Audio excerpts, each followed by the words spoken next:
Okay, let's unpack this. Today we're starting our deep dive with a quote that I think really gets to the heart of what we're exploring. History is nothing but the story of how characters affect events. That's Howard Zinn. And it just sets the stage perfectly, doesn't it? Welcome back to the deep dive. Today we're zooming right in on a truly pivotal moment, Lord Mountbatten's arrival in Delhi, the last viceroy. But we're not just looking at, dates and policies. We're diving into the immediate, fascinating, sometimes, well, frankly, shocking personal relationships he forged, right from day one. With India's key political figures, this deep dive is really custom-tailored for you, whether you're a UPSC aspirant looking for those crucial mains and prelims insights, or, simply someone who loves understanding the human element behind these huge historical shifts. Indeed. And what's really fascinating here, if we connect it to the bigger picture, is how that initial chemistry, or sometimes the complete lack of it, between Mountbatten and leaders like Nehru, Gandhi, Patel, and Jinnah, how it almost immediately began to shape the path towards independence and ultimately partition. We'll be extracting some critical nuggets from this detailed account, Mountbatten's Delhi entourage, friendships and frictions. It was published in print.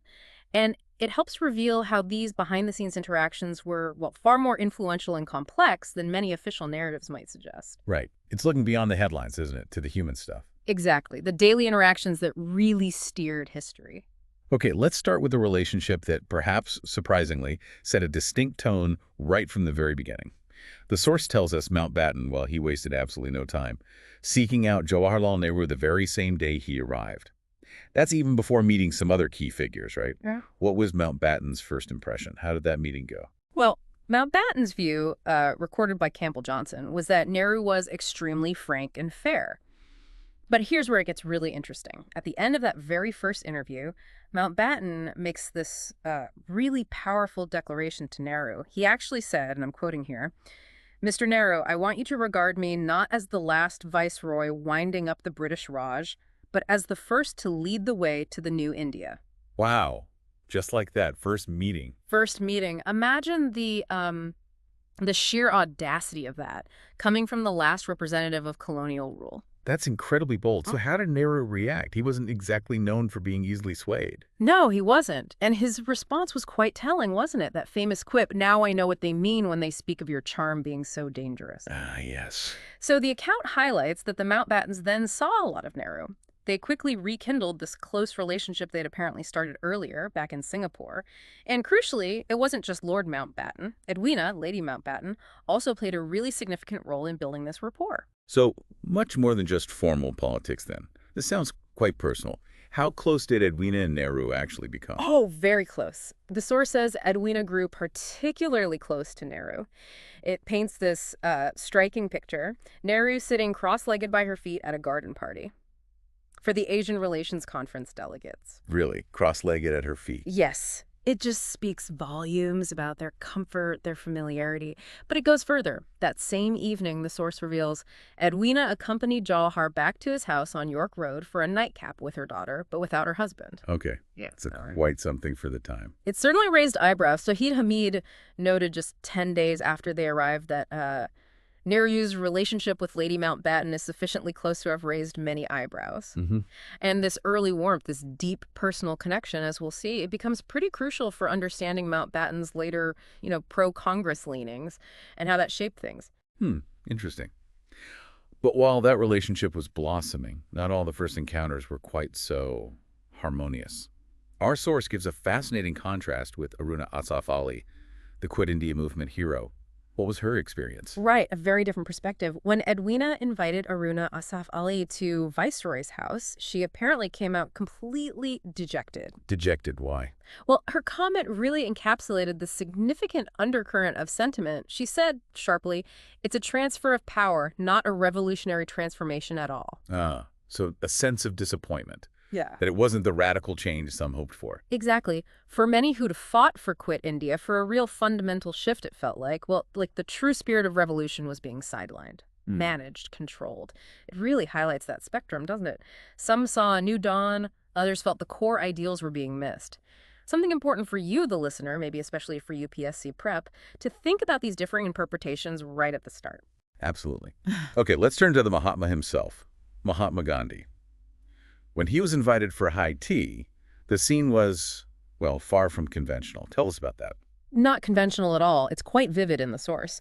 Gandhi did not touch either the cakes or the sandwiches, but chose to eat a bowl of goat's curd, which he had brought with him. Chuckle slightly. Only Gandhi brought his own curd to high tea at the Viceroy's house. You couldn't make it up. And then amidst this, very unique tea party, Gandhi makes this astonishing suggestion, almost radical. He suggested to Mountbatten that India's unity might be saved if Jinnah were made prime minister, and the entire cabinet was made exclusively Muslim. Wait, seriously. Jinnah as PM, all Muslim cabinet. Proposed by Gandhi. Proposed by Gandhi. Mountbatten was, as the source says, taken slightly aback, understandably. He politely told the Mahatma he'd think about it. Knowing full well he wouldn't. Knowing full well he wouldn't. Exactly. It just perfectly highlights Gandhi's unique, often really unorthodox approach to negotiation, and Mountbatten's very pragmatic, almost immediate dismissal of what he clearly saw as just unworkable. Shocking, maybe. Okay, from the unconventional to the formidable, let's talk Sardar Patel, describes as the gruff home minister. Mountbatten was apparently a bit apprehensive about meeting him. He was, yes, and probably for good reason. Patel didn't waste any time showing his, well, formidable nature. Both Mountbatten and Edwina were reportedly quite shocked when Patel just bluntly suggested using the army. Using the army? To do what? To get rid of the Muslim League. Wow. Okay, that's direct. Extremely direct. Imagine being in that room. But surprisingly, the source says the encounter actually went better than expected. Mountbatten even detected a twinkle in Sardar's eye. Oh. But what's truly fascinating here, and this is a critical detail often missed, is what happened next. It really shifts our understanding of the power dynamics already at play. This sounds important. What did Patel do? Well, the source reveals this incredible strategic move.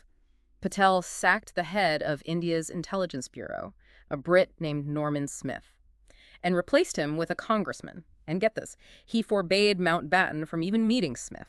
He forbade the Viceroy. How could he? That's extraordinary. It is extraordinary. It shows Patel wasn't just waiting for power to be handed over. He was actively taking control of key levers months before independence. And this fact that a congressman controlled the intelligence services was kept secret for years. The official transfer of power documents, they falsely claimed Norman Smith stayed on until independence. So a cover-up, essentially. You could call it that. The source calls it the embarrassing truth that the entire partition of 1947 took place when Patel, rather than his British superiors, controlled the intelligence services. That detail fundamentally alters the narrative, doesn't it? It absolutely does. So while the British thought they were overseeing things, Patel was already pulling critical strings. How did Mountbatten handle that, being sidelined on intelligence? It's fascinating. Edwina's personal take is very revealing. She wrote, "Both Dicky and I like Vallabha Patel very much indeed, although we quite realize the dominant attitude he adopts and his rather dictatorial manner." Then she adds, "He and Dicky, however, are getting on very well indeed, and when he behaves like a bit of a gangster, Dicky, as you well imagine, does not lag behind." Chuckles, like a bit of a gangster. Oh. So, a grudging respect. A clash of strong personalities who somehow made it work. Exactly. A rocky relationship, full of power plays, but somehow functional. They were testing each other constantly. Right. Okay, finally we get to the meeting. Mountbatten himself apparently dreaded the most, his most difficult meeting, Muhammad Ali Jinnah. And this didn't happen until April 5th. That's 2 whole weeks after Mountbatten arrived. Why the delay? What was that first meeting like? Yes, a significant delay. And the atmosphere, according to the source, was immediately tense. Jinnah proved formal and reserved. He started right off by giving the Viceroy a list of demands, but Mountbatten just cut him off. Cut him off? How? He said quite directly, "Mr. Jinnah, I am not prepared to discuss conditions or indeed the present situation until I have had the chance of making your acquaintance and knowing more about yourself." Oof. Setting the tone. How did Jinnah take that? He was completely taken aback, remained reserved, haughty, and aloof for a while, before eventually softening just slightly and telling the story of the Muslim League's rise.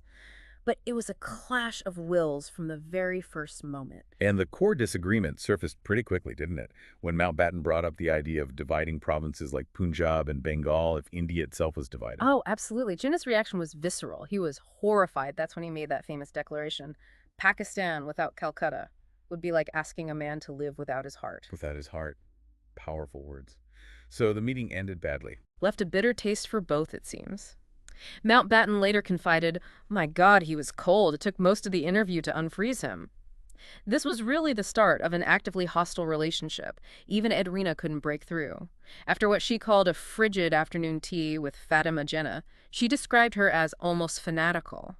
The Mountbattens admitted they found the Jinnahs most difficult, even while, trying to sympathize with their perspective and fears.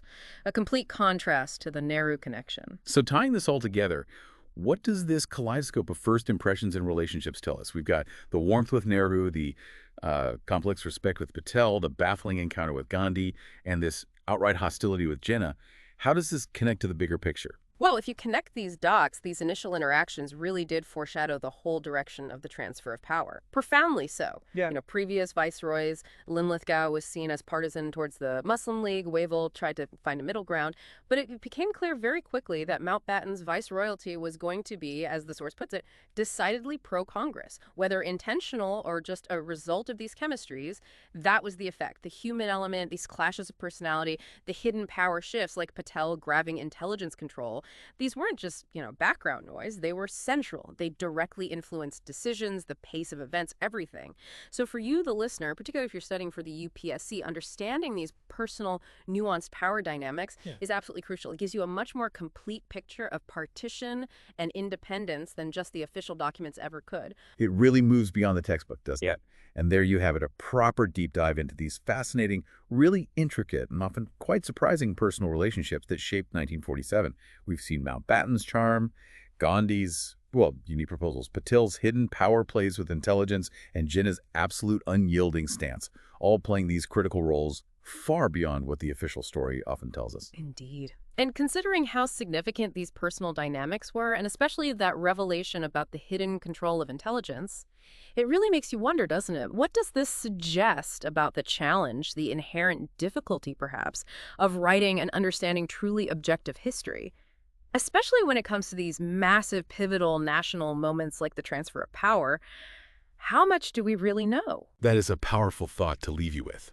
We certainly hope this deep dive into Mountbatten's Delhi entourage, based on that material published in print, has given you some incredible aha moments and maybe a shortcut to being really well informed. If you found this discussion valuable, especially useful maybe for UPSC aspirants, please do like this deep dive, subscribe to the deep dive for more of these critical discussions, and please don't hesitate to comment with any further queries or thoughts you have. Your engagement really helps us tailor these deep dives just for you. Until next time, keep exploring, keep learning.